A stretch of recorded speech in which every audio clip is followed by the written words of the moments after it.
સ્થાપના કરવામાં આવી અને તમામ લોકો જે દર્શન કરવા માટે આવ્યા હતા અને તમે પણ દર્શન કરી રહ્યા છો ટીવીના માધ્યમથી, તો કહેવાય છે કે ભગવાન જગન્નાથની રથયાત્રાના જે ભક્તો દર્શન કરે છે, જે ભક્તો રથયાત્રામાં જોડાય છે, ભગવાન જગન્નાથ તેમના જીવનનો રથ સ્વયં હંકારશે અને એ જ આશા, એ જ અપેક્ષા અને એ જ વિશ્વાસ સાથે આ તમામ ભક્તો રથયાત્રામાં જોડાયા છે ભગવાનના દર્શન કરવા માટે, ભગવાનની એક ઝલક જોવા માટે।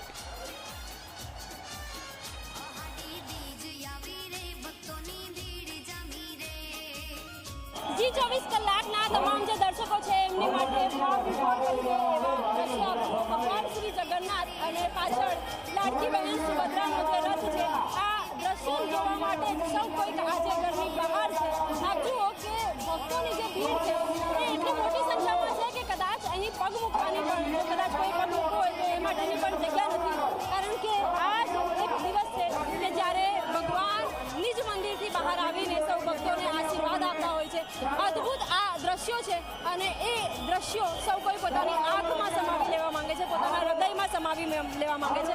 અને એનાથી પણ વિશેષ સૌ કોઈ પોતાના ફોનમાં પણ કેપ્ચર કરી રહ્યા છે। સરસપુરમાં આ એક દુર્લભ દ્રશ્યો છે કે જેમાં 3 રથ એક સાથે નિહાળવા માટે મળે છે અને સૌ કોઈ જે ભક્તો છે એમની પડાપડી પણ એટલી જ છે ભગવાનના દર્શનને નિહાળવા માટેના અને ખૂબ સુંદર આ દ્રશ્યો કદાચ શબ્દોમાં જો વખાણવા હોય તો શબ્દોમાં વખાણી ન શકાય એવા દુર્લભ દ્રશ્યો અને માત્ર આજના દિવસે જ આ દ્રશ્યો જોવા મળે છે। આપ જુઓ કે તમને ભાઈ બહેન કદાચ નજર ના લાગી જાય તમને, એટલું સુંદર સ્વરૂપ ભગવાનનું અને આ સુંદર સ્વરૂપના તમામ જે ઝી 24 કલાકના દર્શકો છે એ પણ નિહાળી રહ્યા છે અને તેઓ પણ ભગવાનના આશીર્વાદ મેળવે। ભગવાન આ જ રીતે મન મૂકીને આખા શહેરને, આખા રાજ્યને, આખા દેશને સુરક્ષિત રાખે અને આશીર્વાદ આપે તેવી ભગવાન